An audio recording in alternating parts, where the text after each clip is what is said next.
What do you think this defense really accomplished over 15 practices? We're kind of sum up the whole spring here. I think we've become more consistent as a defense. I just love how good we did versus the past this spring. I know for myself, I think I added that part in my game. I think I'm better in zone coverage, better in man's coverage. Still got some things to clear up in man coverage as seen today, but zone coverage and how we handling our issues and understanding issues and the particulars of our defense is what we accomplished this year. You know, we're just a smarter football team, a smarter defense, and that's going to pay its dividends in the season.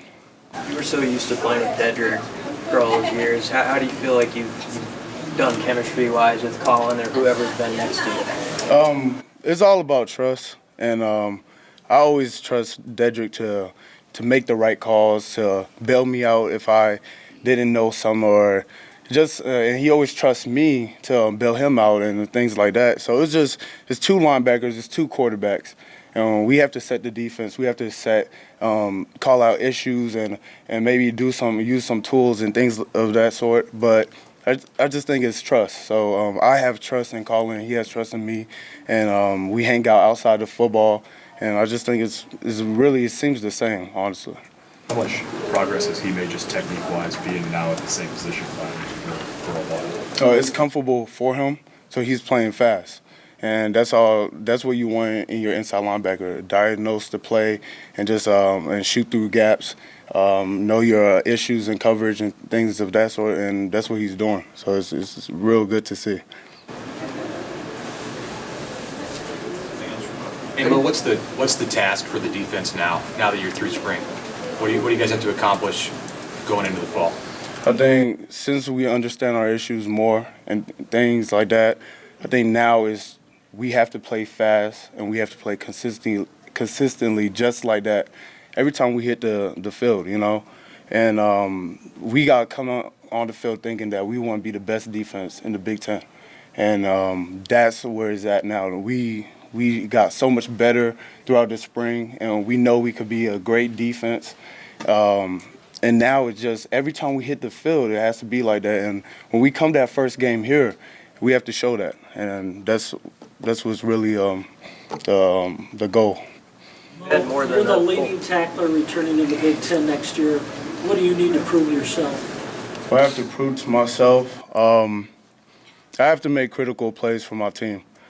I have to make those plays that are going to win us big games and put us in Indianapolis in December, and that's what matters. And that's the player I have to be every game, and that's the pressure I put on myself, and that's what counts. So whatever number you have in mind, whatever accolade it may be, that don't matter to me. I want to be in Indianapolis come December. I want to be competing for a Big Ten championship and a national championship.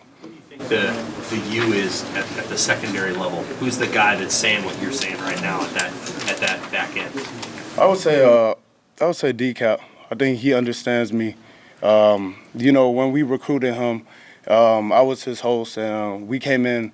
I chose him because he has similar mindset to me. He's been through the ups and downs, and he understands how to fight adversity. So I trust him. And I feel like he has the fire. He plays with fire, and he don't let mistakes make him. He just go out and ball, and that's a person who's just like me. I feel like. You've had Eric Chenander as a DC for more than a year now. What have you learned about him? And how would you describe him now, having been under him as long as you have? I think since coming in college, since high school, I never felt so comfortable with a defensive coordinator like I do with Coach Chenander. I know he has mad respect for me, and I just love playing for him. When I go on that field, I want to make him proud.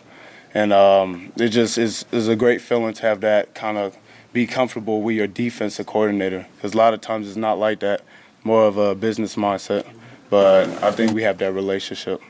Motivated that there was so much talk about offense around here, because Scott Frost's an offensive guy. Does that fuel you guys on your side a bit? Oh, yeah. It's the Big Ten, and then it's Nebraska. The defensive records we have here, are like untouchable. You know what I mean? And there's a lot of great defenders that came through here, and when the light is off of the black shirts a little bit, that makes you kind of energized and ready to prove that, hey, this is a defensive program now, and that's what we trying to do come this season. Anything else from Mo? Point of emphasis for you guys this offseason has been stopping the run, but it did last year. How does a guy like Darian Daniels help you in that regard? Oh, he could throw linemen around like they're rag dolls. So that's what you need up front at that nose guard. I mean, that's as simple as it get. He has to be able to two-gap, get off the bump and rub and stuff like that, and just make plays, or just devastate that center so much that it makes it easy for me to make plays off of. All right. Thank you, Mo.